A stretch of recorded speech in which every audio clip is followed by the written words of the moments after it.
Hey friends, welcome back to my channel. Today we are diving into some high-end DIY home decor dupes. I've put together my most recent DIY projects, and to make it even better, I'm mixing in a few of my absolute favorites from previous years.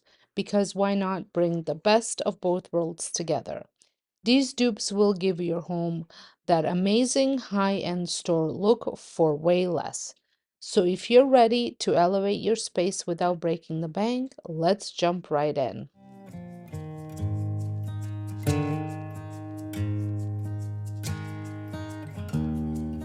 Project, but I will be using this vase to decorate my home with some tulips, and I thought it was fitting because of the spring decor that I'm going to be using it in. So I'm going to give this vase a coat of this charcoal gray paint. It's a chalk paint. I love painting with chalk paint because it usually you only need one coat. I did need to mix mine up a little bit because it was some of it settled, so it was very watery. So once I gave it a good stir, I was able to paint this with one coat. I picked up this vase for, I think it was $3 at Value Village a while back, and I particularly liked it because it had the grooves on it. And what I wanted to do with this vase, when I was looking for a vase, I wanted it to have grooves because of what I was planning on doing with it. So once you have fully covered your piece, like I said, it took me one generous coat to get that accomplished. I will be adding some dirt. I have some dirt that I put in the house, I think at fall. So now it has had a chance to dry pretty good. When I was using it for one of my fall projects, it was quite wet, but this time it was dry, and I'm going to, while it's wet, cover the whole piece, and then I'm going to let it completely dry before I move on to the next step. This type of DIY, I've seen so many of them over on Instagram, I think more so than on YouTube, just myself.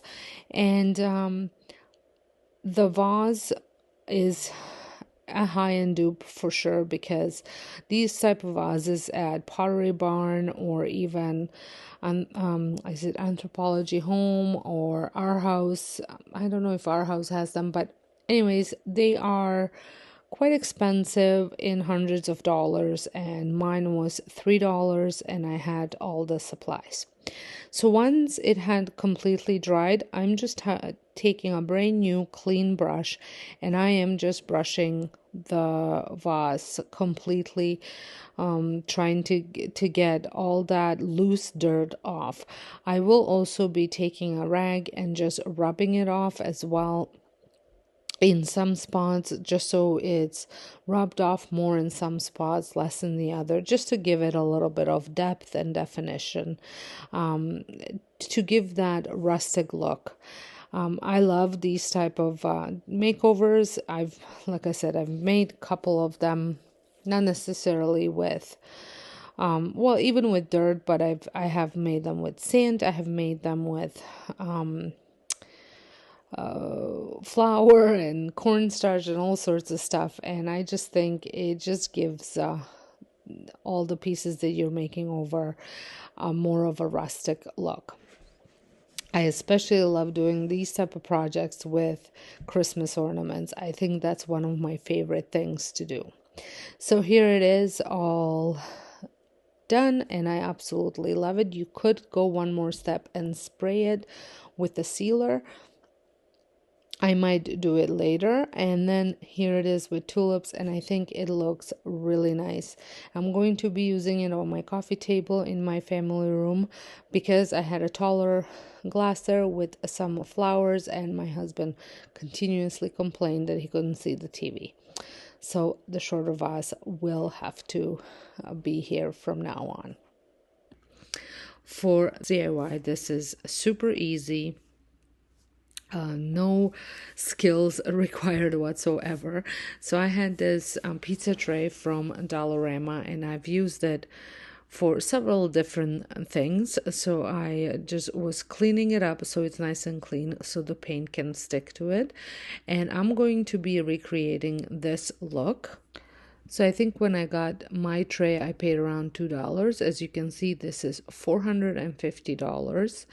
And I happen to have some gold paint left over from Christmas. So I'm going to be painting it, and that will be it. $2. That's all it cost me, and I think it will give me a pretty close look.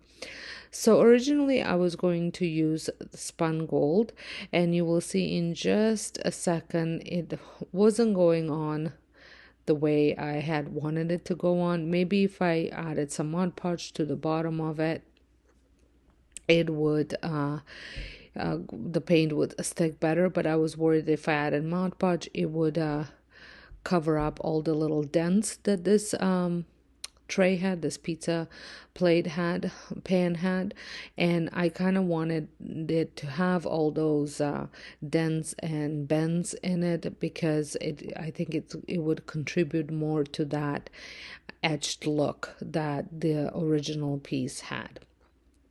So once I had discovered that this wasn't going the way I had wanted it to go, I am going to clean all the paint right off of it and proceed with some spray paint.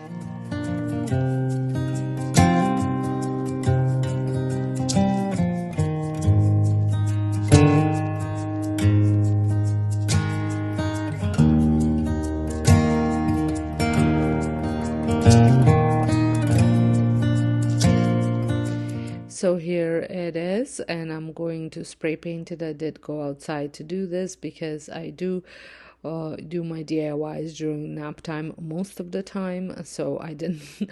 And of course, you don't want to be spray painting inside, even though I do have a pretty heavy duty fan right above my craft room. I still didn't want it to spray paint inside. So I give this a decent coat. You might have to go in with another coat, but I will let this dry before I switch it and spray paint the other side. And here it is. I think this is a pretty close. Here is a look at the original piece and the inspirational piece, just so we can compare the two. I think the lip is a little bit higher, but I think my spray paint color was pretty close, and I think the look it did give me pretty. For my third project, I was inspired by various high-end snowflake shaped cutting boards I've seen on Etsy and Amazon, some priced around $50. I love decorating my kitchen with theme boards, and if you've been on my channel for a while, you might remember I made gingerbread shaped cutting board a couple of years ago, as well as a pumpkin for fall. I love adding these pieces to my kitchen. They're so charming and perfect for styling, even if I don't actually use them for food. This time I wanted a snowflake design. I had a snowflake cutout from Dollarama that I hadn't used in a while, so I decided to give it a new life. After applying some Annie Sloan dark wax, I focused on blending darker tones along the edges to give it depth. You can use antiquing wax or even gel-based stain for a similar effect.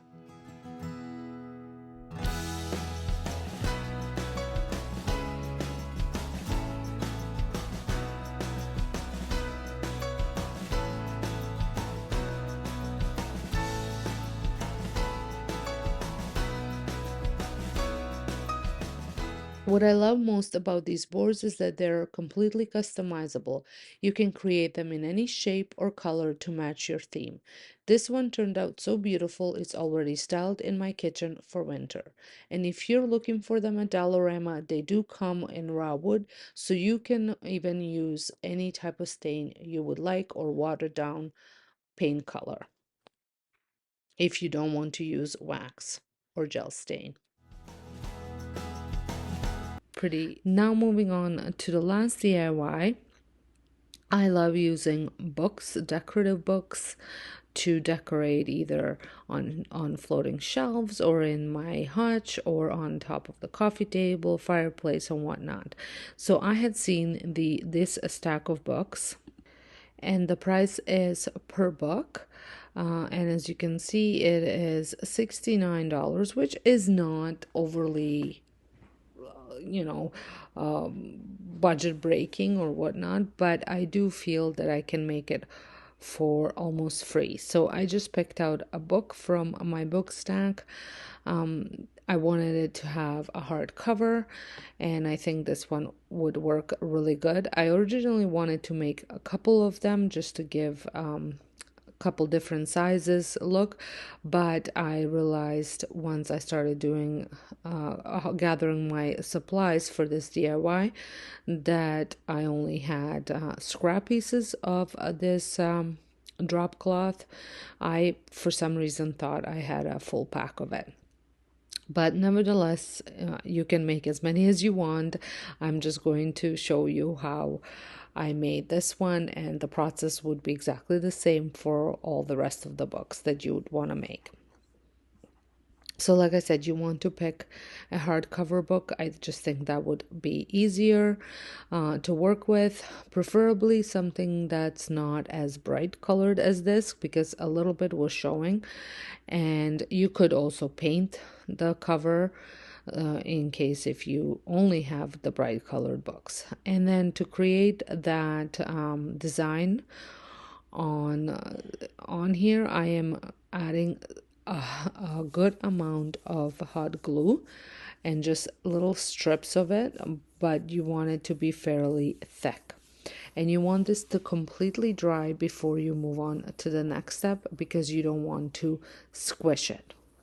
I did mine about an inch apart, and then once they were dry, I added Mod Podge in the middle, in between. And then I'm also going to add Mod Podge on top and bottom. And when I'm applying my drop cloth, now this is a linen drop cloth that I picked up at Dollarama. I have used this for many DIYs, from pillowcases to table placemats, all sorts of stuff. Even a tablecloth I've made with it. I just absolutely love this drop cloth and how versatile it is. If you cannot find any at your local dollar store, Home Depot carries it as well. It's a lot bigger pack, and at this point it might even be cheaper than at Dollarama what I was paying for it, because once you calculate the size of the roll. So when you are attaching this, you want it to be very tight, so there's no like loose pieces. It's not curling up anywhere. You want it to go very tight over top of this, so that way it can show all the little designs on it. So once I felt like it wasn't moving as much, I ended up adding some Mod Podge over top of it as well. And then once I finished on the top, I went ahead and added some onto the front cover and the back cover.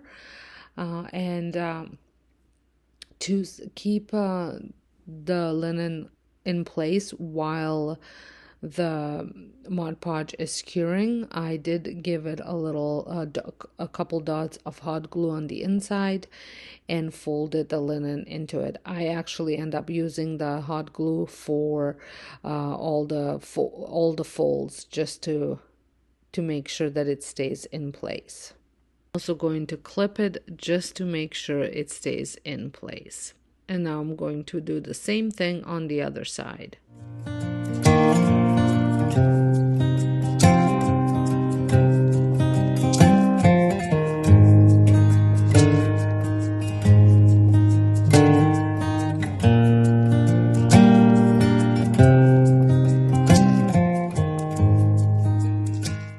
Once it was all done, I did go ahead and add some Mod Podge on top of it as well.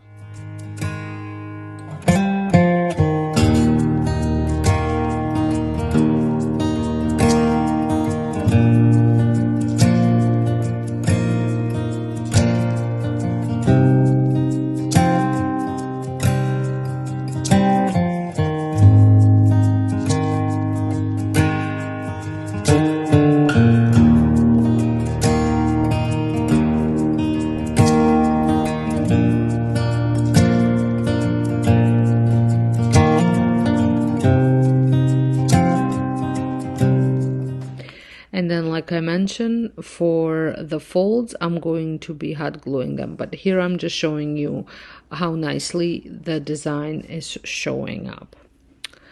And I'm sure most of you know, I don't know if people did this here as well, but I grew up in Europe. I moved to Canada when I was 16. And when we used to go to school, we used to have to, even in grade, like from 1 to 8, even in high school, we used to have to purchase all of our books, like the math book, the science book, all those books. And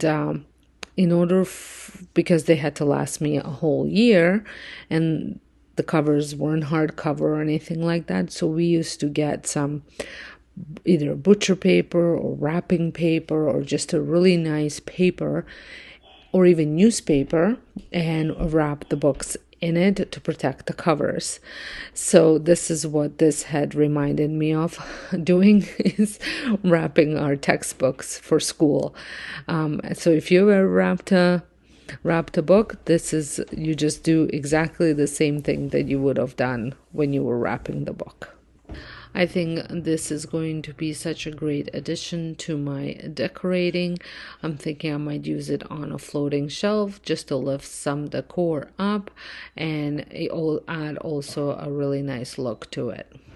Well, guys, let me know what you think. I think this turned out really nice. Again, like I said, I absolutely love the way it looks. I think it's going to be such a great addition to my decor. Next up, I worked on a vase I found for $5 at the thrift store. I love when I can take something outdated and give it a completely fresh look. This vase had a lovely shape and some subtle texture, but needed a makeover to fit my style. I was inspired by Ophelia Martin Natural Vase, which retails for $150 at Crate and Barrel. Can you believe that? While it's beautiful, I was confident I could recreate a similar look for a fraction of the cost. Started with the base coat of Annie Sloan chalk paint in the color Country Gray, a warm beige tone that pairs perfectly with neutral decor. After the first coat dried, I went in with a thicker second coat, dabbing the paint to create texture. If your paint isn't thick enough, you can always add cornstarch to give it more body.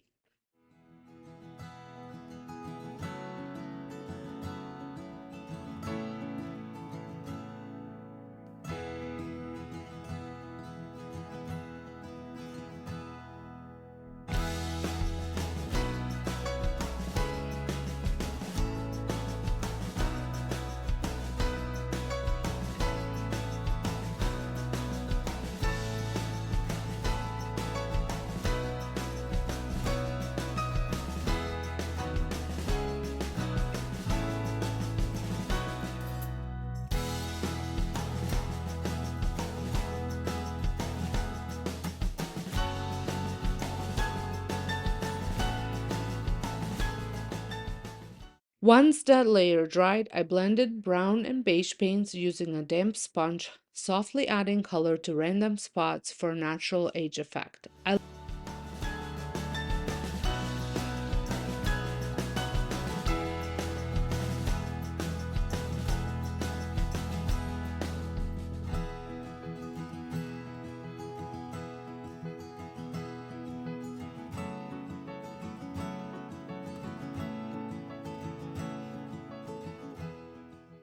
Love how this piece came out. It's now sitting on my tray and it gives such a high-end feel, exactly what I was going for. Plus, I saved so much money. If you'd like to see how I'm decorating my home after Christmas and using some of these DIYs, head on over to my home channel where I'm currently sharing how I transition my decor from Christmas to winter. I hope it gives you some inspiration for your own home. The link to my home channel is in the description box, or just search up at Home with Sonja.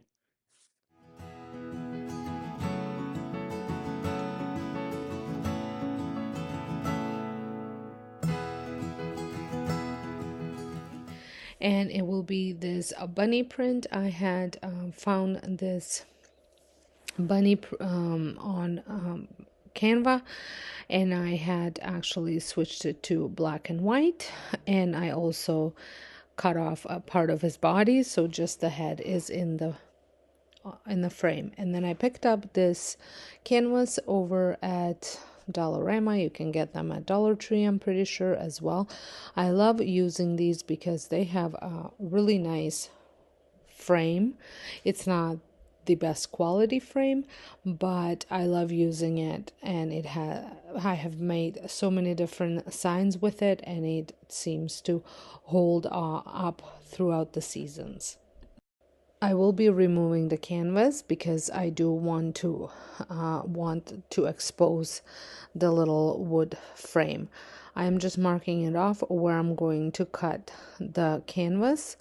I'm just using regular scissors, and as you can see, when I flipped the wood part, it actually has a really nice looking frame with a little bit of definition in it.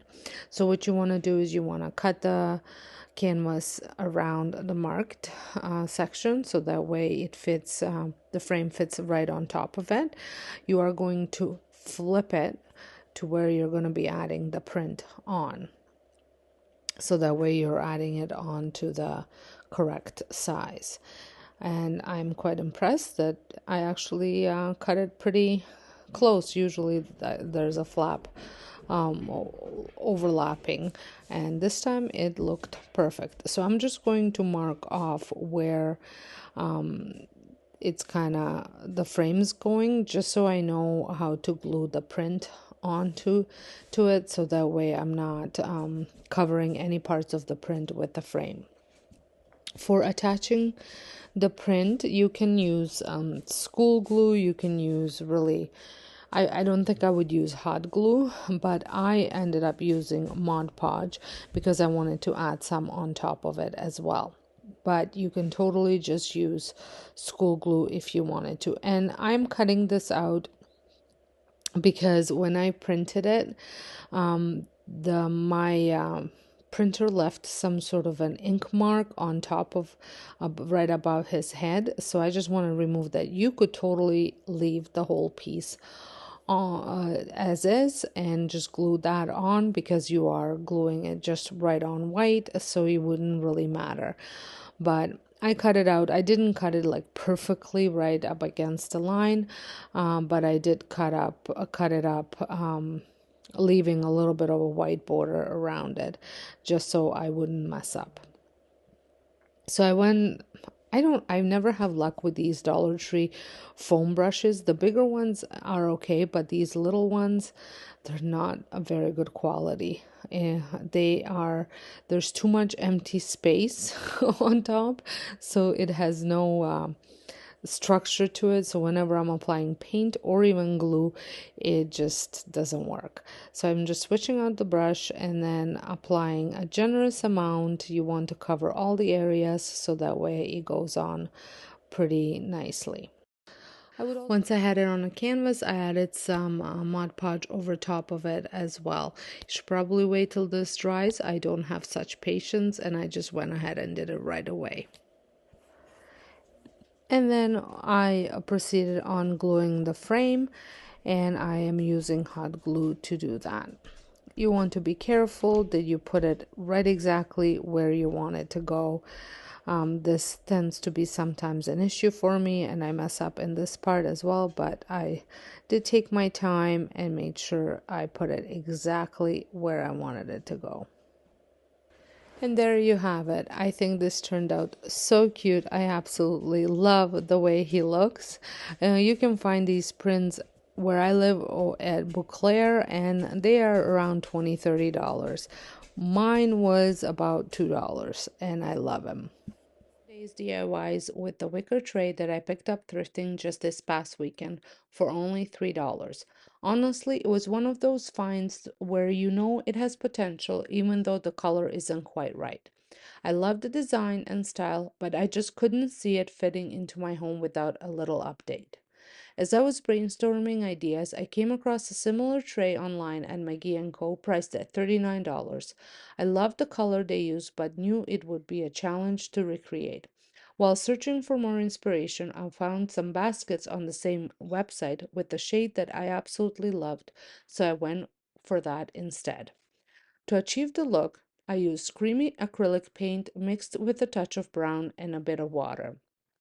I applied it using a wet paper towel, which allowed me to create soft blended strokes.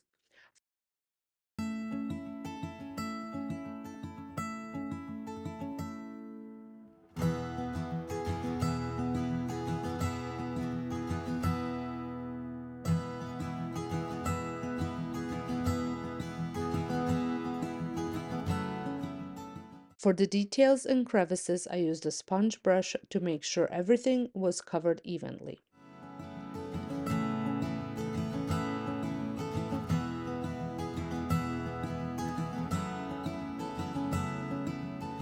I repeated the same process on the back and I just love how it turned out. Right now, it's styled in my living room and it adds such a cozy, natural touch to the space. For $3, you really can't go wrong.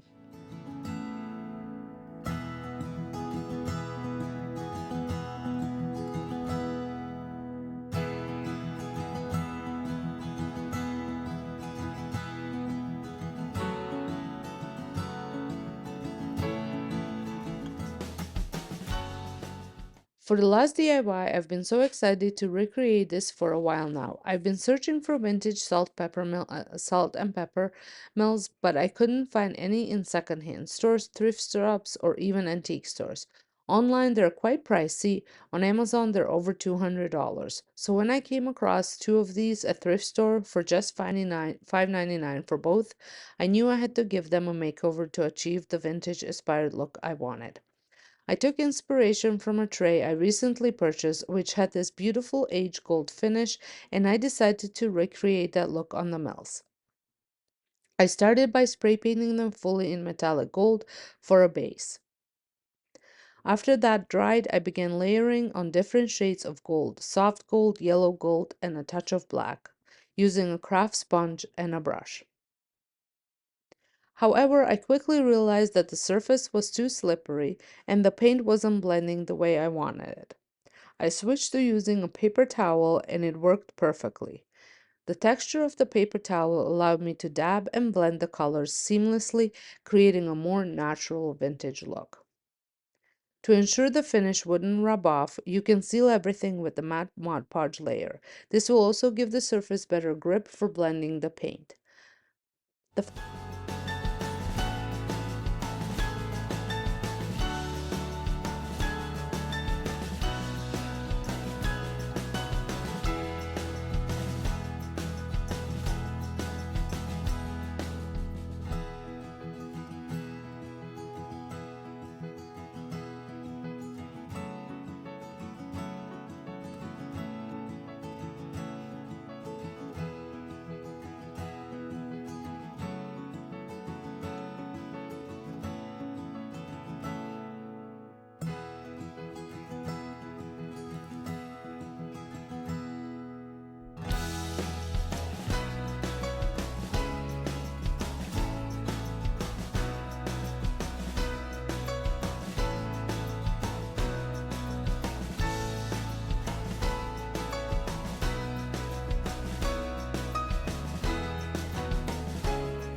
final result, these salt and pepper mills turned out beautiful and match my kitchen decor exactly how I envisioned it.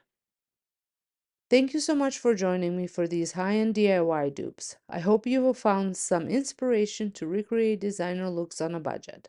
Let me know in the comments which project was your favorite and don't forget to like this video and subscribe if you are new here. Turn on notifications so you never miss an upload. Until next time, have a wonderful day and thank you so much for watching.